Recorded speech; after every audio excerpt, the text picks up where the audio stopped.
대제사장 여호수아죠. 이 두 사람이 나오는데 이 대제사장 여호수아에게 금 면류관을 만들어 그 머리에 씌우는 이란, 쉽게 얘기하면 대관식이란 내용입니다. 이 내용이 우리에게 주는 의미는 무엇일까라고 하는 거죠. 그래서 대제사장 여호수아의 대관식이다라고 제목을 잡을 수가 있는데요. 먼저 우리가 살펴볼 수 있는 것은 그 면류관을 만들고 그리고 면류관을 여호수아에게, 대제사장 여호수아에게 씌우는 이러한 장면을 먼저 살펴볼 필요가 있습니다. 9절을 좀 보실까요? 6장 9절 보시면 여호와의 말씀이 스가랴에게 임하였습니다. 10절에 사로잡힌 자 가운데서 바벨론에서부터 돌아온, 포로로 잡혀갔다가 돌아온 사람 가운데 헬데, 두 번째는 도비야, 세 번째는 여다야가 이 세 사람이 스바냐의 아들 요시야의 집에 들어갔다 그랬습니다. 헬데와 도비야, 여다야가 이들은 포로 귀환한 자들이고, 그리고 스바냐의 아들 요시야는 아무래도 포로 귀환하지 않고 예루살렘에 남아있던 사람 같습니다. 들어갔는데 너는 이 날에서 그 집에 들어가서 그들에게서 받되, 이 네 사람에게 받되 뭘 받아요? 은과 금을 받아서 뭘 만들어요? 면류관을 만들어 누구의 머리에? 여호사닥의 아들 대제사장 여호수아의 머리에 씌워라. 이렇게 말씀하고 있는 것이죠. 저를 보시죠. 스가랴에게 어떤 집에 들어갔는데 들어가 보니까 포로 귀환한 세 사람이 있습니다. 이 세 사람의 이름이 있는데 그 집은 누구의 집이었느냐? 바로 거기에 살던 사람의 집이었다는 거예요. 이름이 넷이 나옵니다. 근데 이들에게 뭐가 있었냐면 금과 은이 있었죠. 그 금과 은은 어디서 난 것이고 그리고 무슨 목적으로 가져온 것일까요? 그것은 다름 아닌 포로 귀환을 하면서 하나님의 성전을 건축하기 위해서 가져온 금과 은인 것이죠. 성전을 건축하기 위해서 가져온 것입니다. 그런데 그들이 이 예루살렘에 살던 사람의 집에 들어가서 함께 있는데 여호와의 전을 건축하려고 하는 그 금과 은을 그 사용의 용도를 바꾸어서 성전 건축이 아닌 여호수아가 쓸 수 있는 면류관을 만들라 그랬어요. 면류관을 만들어서 대제사장 여호수아에게 씌웠다 이런 것입니다. 네. 이런 내용이 오늘 첫 번째 내용이라고 볼 수가 있습니다. 네, 그런데 14절을 좀 볼 필요가 있습니다. 14절과 연관해서 좀 더 깊이 보면, 자, 그 면류관은 14절 보세요. 그 면류관은 누구와? 헬렘과. 앞에 10절을 같이 보시면 앞에 첫 번째 사람의 이름은 뭐예요?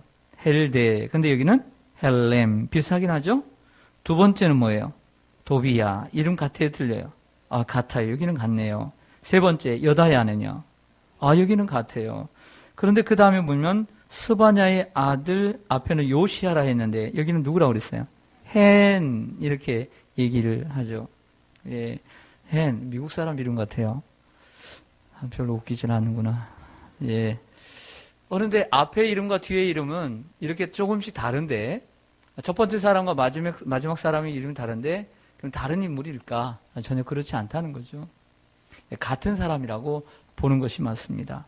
앞에 헬데가 헬렘이고 도비야는 도비하고 그리고 여다야는 여다야고 앞에 스바냐의 아들 요시야는 바로 그 요시야의 또 다른 이름인 헨이다. 같은 이름이라고 볼 수가 있는 것입니다.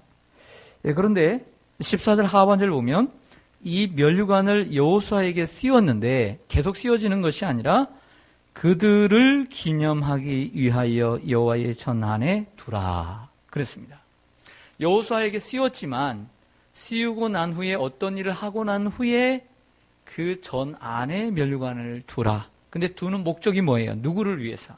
이 네 사람을 위해서, 이들을 기념하기 위해서 면류관을 전 안에 두라. 이렇게 말씀하고 있는 것을 보게 됩니다. 사랑하는 여러분,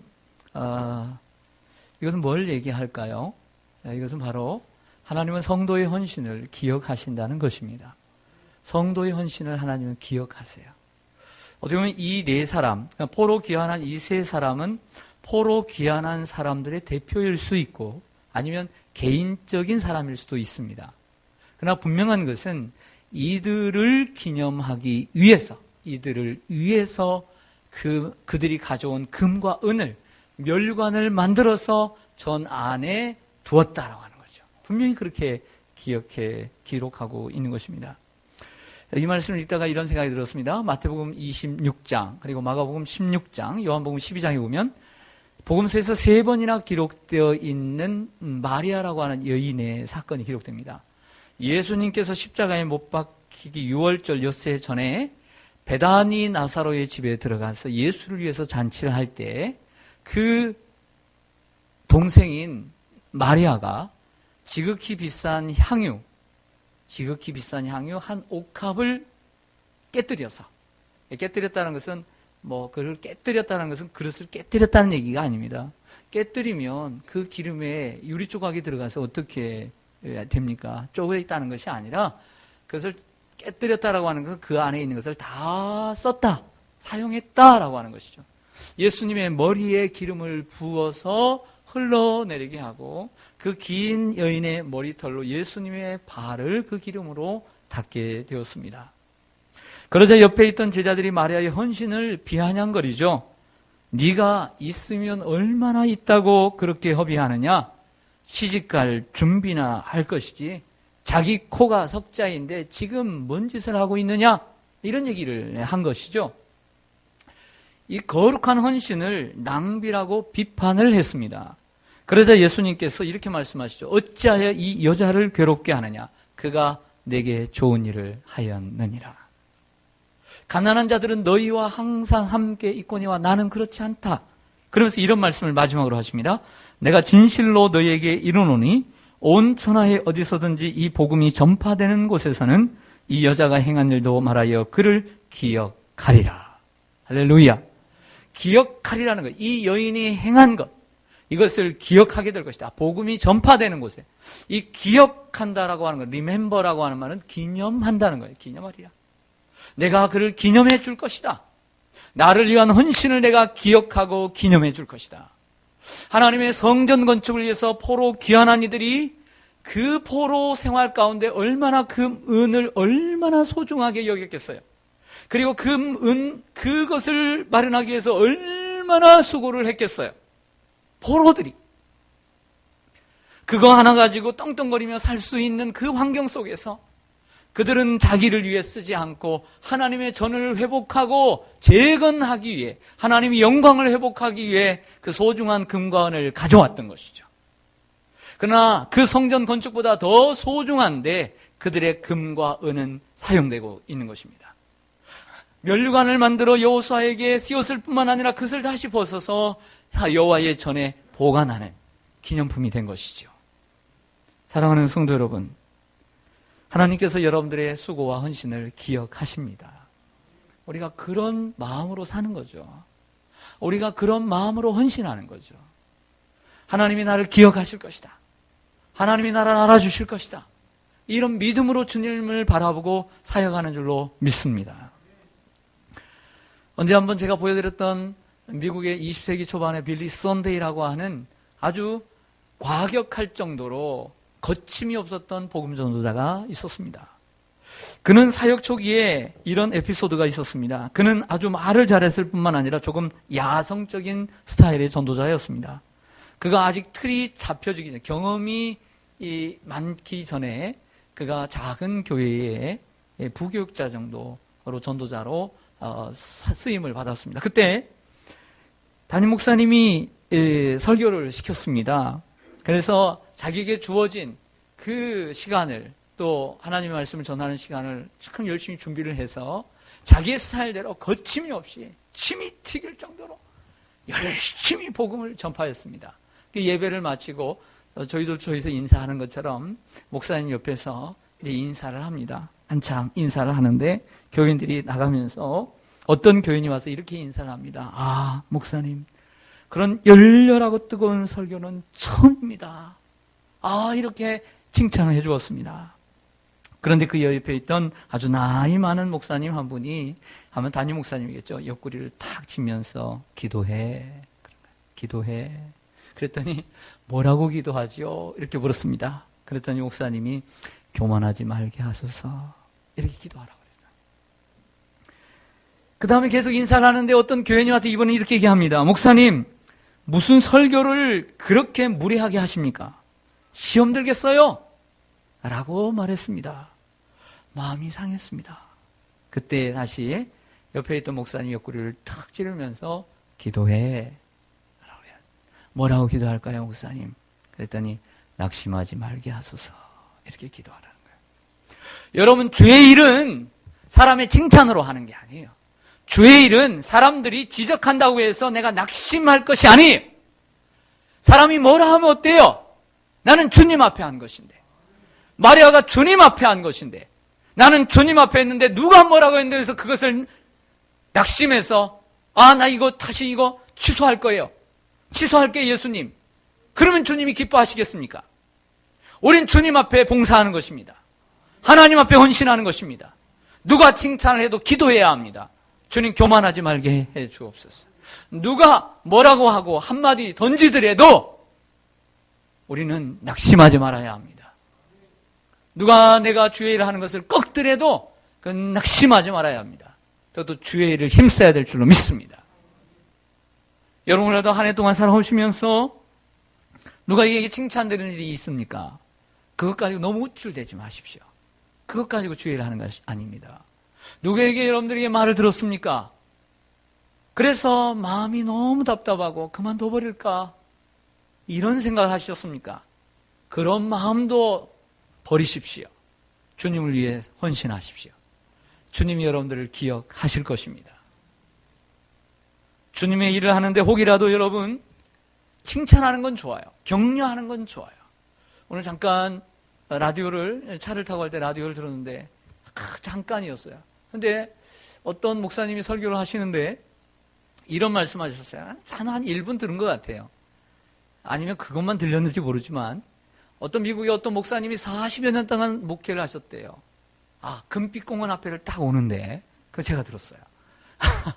네, 그런데 뭐라고 하냐면 40여 년 동안 목회를 하는데 목사님이 은퇴를 하고 난 다음에 후배들에게 남겨주고 싶은 얘기가 뭐였느냐라고 물었을 때 내가 40여 년 동안 목회를 했지만 성도들에게 내가 목회의 가장 중요한 것은 성도들을 격려하는 것이었다. 내가 다시 한번 목회를 한다면 성도들을 격려할 것이다 라고 말했다는 거예요. 우리가 여러 가지 많이 하는 것도 필요하지만 누군가 나보다 좀 못해 보이고 정말 못해 보이고 옛날 어른들의 눈에 보이면 요즘 젊은이들 40대 50대 헌신 같지도 않죠. 40대 50대가 20대를 보면 헌신 같지도 않죠. 세신처럼 보이나요? 그렇지만 이쁘게 봐줘야 되는 거죠. 할렐루야. 그들의 방법이 있으니까. 근데 오히려도 내 눈높이에서 그들을 보면서 한마디라도 툭툭 던지는 것들이 때로는 후배들에게 마음의 아픔이 될 수 있다는 거예요. 그 목사님의 그 내용, 목사님의 말씀을 좀 기억해 볼 필요가 있습니다. 40여 년 동안 평생 목회는 다시 한번 목회를 한다면 어떤 목회를 하고 싶은가? 격려의 목회를 하고 싶다. 누군가에게 따뜻한 격려를, 죄를 열심히 하는 기관장님에게, 구역장님에게, 장로님에게, 또 성도님들에게 격려를 해보셨습니까? 혹이라도 반대로 이 제자처럼 마리아를 비방하지는 않았습니까? 열심히 일하는, 죄를 열심히 하는 이들에게 혹이라도 그들의 사기를 꺾진 않았습니까? 그들의 사기를 꺾는 말을 툭툭 던지진 않았습니까? 무례한 것입니다. 혹이라도 그런 말을 들었을지라도 간혹 그 말에 시험 들지 말아야 합니다.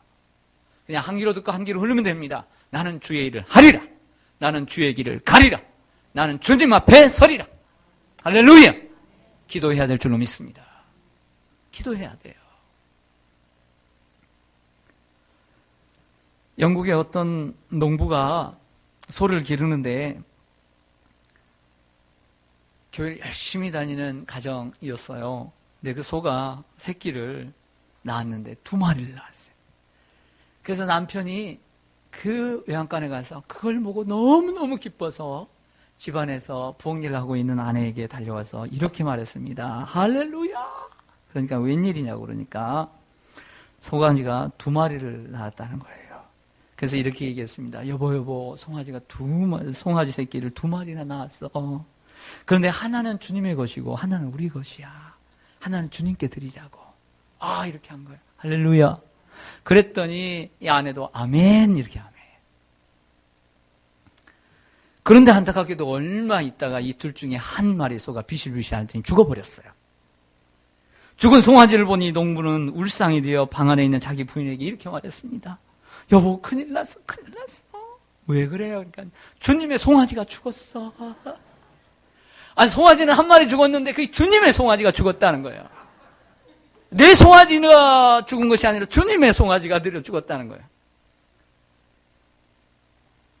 정말 죽은 그 송아지가 주님이 보실 때 주님의 송아지일까요? 네. 주님의 송아지일까요?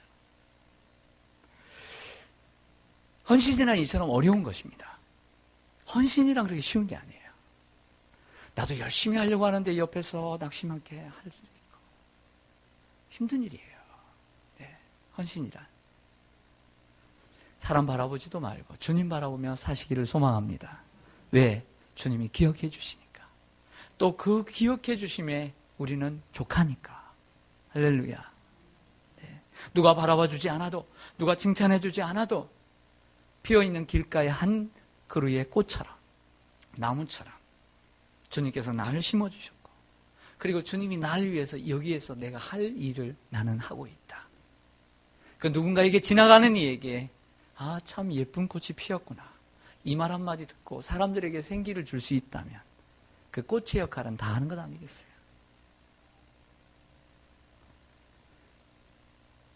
오늘 말씀 이제 두 번째 단락으로 12절부터 13절로 좀 가보겠습니다.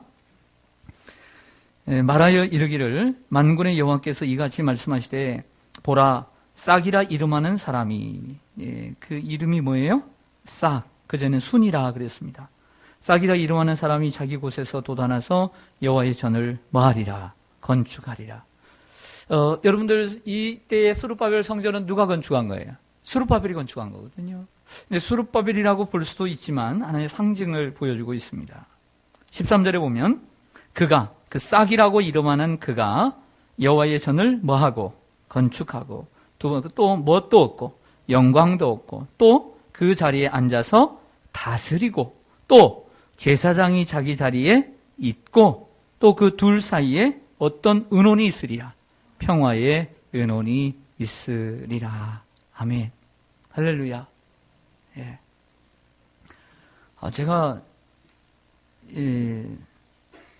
설교를 준비를 하고 제가 이제 제 방에서 프린트를 누르면 복사기로 나오거든요. 그래서 오늘은 시간이 없어서 9시 올라가야 되겠다 생각하고 확인도 안 하고 프린트물만 그냥 가져와서 9시부터 9시 반까지 찬양을 했거든요. 그랬더니 이 세 번째 페이지가 이면지의 프린트가 돼버렸어요. 그래서 이게 중복 복사가 돼버렸네요. 이중 복사가 돼버렸어요. 이게 보일까요? 안 보일까요? 제가 이걸 언제 봤냐면 다른 때는 가끔씩 저기서라도 한 번씩 떠들러 보는데 여기 와서 9시 반 여기 와서 보니까 이게 세 번째 페이지가 이게 중복이 돼버린 거예요, 이거. 이면지를 내가 넣나 봐요. 네, 다 이게 이면지인데, 이게 보이질 않습니다. 이중으로 된 거죠. 자, 왜 이중이냐? 오늘 말씀에 이중직이 나오기 때문에 이중인 것 같아요. 무슨 얘기냐면, 대제사장 여호수아는 대제사장의 직분을 가지고 있습니다. 하나의 직분을 가지고 있죠. 그런데 금면류관이라고 하는 것은 제사장이 쓰는 것이 아니라 왕이 쓰는 거예요. 왕. 다스리는 왕. 그러므로 선지자나 제사장이나 또 왕인데 이러한 대제사장으로서 왕이 쓰는 이러한 면류관을 쓴다는 것은 이중직이죠. 하나님은 사람에게 이러한 이중직을 허락하지 않습니다. 허락하지 않아요. 그러나 왕과 이러한 제사장의 이중직, 그리고 선지자라고 하는 이러한 삼중직을 허락하는 분은 딱 한 분밖에 없어요. 그러면 누굴까요? 예수 그리스도. 예수님이죠, 예수님. 오늘 이 한 싹은 예수 그리스도를 우리들에게 보여주고 있습니다. 이사야 11장 1절에 이새의 줄기에서 한 싹이 나며 그 뿌리에서 한 가지가 나서 결실할 것이요. 그 한 싹은 바로 이새, 다윗의 아버지가 이새거든요. 즉 다윗의 뿌리에서 날 바로 예수 그리스도를 의미하는 줄로 믿습니다. 싹입니다. 싹은 여러분들 커요, 작아요? 작죠. 여러분들 보기에 좀 그렇게 좋아 보이지도 않아요. 이사야 53장에 예수님을 이렇게 표현합니다. 그는 연한 순 같고 마른 땅에서 나온 연한 순 같고 고운 모양도 없고 이렇게 말씀합니다. 이제 다음 주면 성탄절입니다. 예수님이 탄생하신 큰 절기입니다. 정말 큰 절기예요. 예수님이 탄생하신 것은. 근데 예수님이 어떻게 오셨습니까? 어디 오셨습니까? 베들레헴 마구간에 오셨습니다. 천하게 오셨습니다. 그분이 어떻게 자라셨습니까? 목수의 아들로 나사렛에서 자라셨습니다. 보잘것 없습니다. 연한 순입니다. 그리고 보잘것이 없습니다. 고운 것도 없습니다. 선한 것도 보이지 않습니다. 그러나 흠모할 건 또 없다고 했습니다. 아름다운 것도 없었습니다. 그렇게 오신 분이 예수님인 줄 믿습니다. 왜입니까? 네, 우리를 대신해서 오신 것입니다. 그는 또한 여호와의 전을 건축하리라고 했습니다. 건축하리라. 12절 하반절에 도전하서 여호와의 전을 건축하리라. 또 13절에 그가 여호와의 전을 뭐하고? 건축하고. 여러분 수룹바벨이 성전을 건축하지만 진정한 성전은 바로 우리 주님이 건축하는 줄로 믿습니다. 예수님이 이렇게 말씀하십니다. 예수님 당시에 헤롯이 건축학자였어요. 그 건축을 무척 좋아했습니다. 그런데 예수님 당시에 성전이 있긴 있는데 46년 동안이나 건축을 했지만 아직 완공을 시키지 못했어요. 그런데 이렇게 말씀합니다. 이 성전을 헐라 내가 세우리라 말씀하셨죠. 그러면서 이렇게 덧붙입니다. 바로 성전인 자기를 가리킵니다. 예수님이 십자가에 죽으시지만 사흘 만에 다시 살아나서 살아날 것을 말씀하고 있는 것입니다. 또한 성경 곳곳에 보면 예수님은 모퉁이의 머릿돌이시고 또 성전의 기둥이시고 또 그분은 성전의 산돌이시라고 말합니다. 에베소서 2장 21절에 보면 그의 안에서 건물마다 서로 연결하여 주 안에서 성전이 되어가고 라고 말씀하고 있습니다. 진정한 성전은 예수 그리스도인 줄로 믿습니다. 또한 예수님은 영광을 얻으신다고 했습니다. 13절에 보면 영광을 얻고 예수님은 영광을 얻죠. 낮은 자리에 계셨지만 하나님께서 그 십자가에 못 박혀 돌아가신 예수 그리스도를 지극히 높여 모든 사람 위에 뛰어나게 하시고 모든 사람의 무릎을 꿇어 그 예수 이름 앞에 경배하게 하신다고 말씀하고 있습니다. 또 13절 중반절에 보면 그 자리에 앉아서 다스릴 것이요. 왕은 다스리는 역할을 하죠. 왕의 보좌에 앉아서 다스리시는 분이 우리 주님이신 줄 믿습니다. 교회는 누가 다스립니까? 주님이 세우셨기에 주님의 전이고 주님이 교회의 왕이니까 주님이 우리의 머리이시니까 주님이 교회를 다스리신 줄로 믿습니다. 또한 제사장이 자기 자리에 있으리니 예수님은 대제사장이십니다. 멜기세덱의 반차를 따라 예수님은 제사장이 되시죠. 또 이 둘 사이에 평화의 은원이 있으리라. 이 두 자리, 둘 사이라고 하는 것은 왕과 대제사장 이 둘 사이에 평화의 은원이 있으리라. 이사야 9장 6절에 예수님의 오심을 말씀합니다. 마지막 때에 한 아기가 우리에게 날 것이다. 바로 그분은 평강의 왕이라. 이렇게 말씀하고 있습니다. 연말에 되어서 복잡하고 또 2016년 새해에 평생 직장인 분도 계시지만 그렇지 않은 분도 계시고 또 새로운 일이 또 새로운 어떤 일들이 여러분들을 기다리고 있을까 정말 기대보다는 불안한 이러한 때에 있을 것입니다. 그러나 주님이 여러분들을 인도에 가실 것이고 또 별로 오셔서 여러분들 인도에 가실 뿐만 아니라 평강의 왕으로 오셔서 여러분들의 마음에 평안을 주시기를 간절히 소망합니다. 마지막으로요 15절을 같이 보겠습니다. 15절 같이 한번 읽어주시겠습니다. 시작.